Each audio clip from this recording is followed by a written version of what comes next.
ও তার হৃদয়ে যেন পবিত্র ওই মদিনারি মাটি। আমি তার হৃদয়ে বিছাইয়াছি যায় নামাজের পাটি রে, যায় নামাজের পাটি।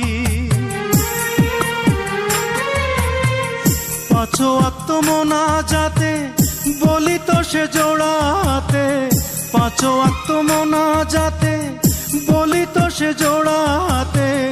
আখিরাতের পরেও যেন আমার সে ভালোবাসে, চারিদিকে রাখবি নজর সে না যেন দেখতে আসে।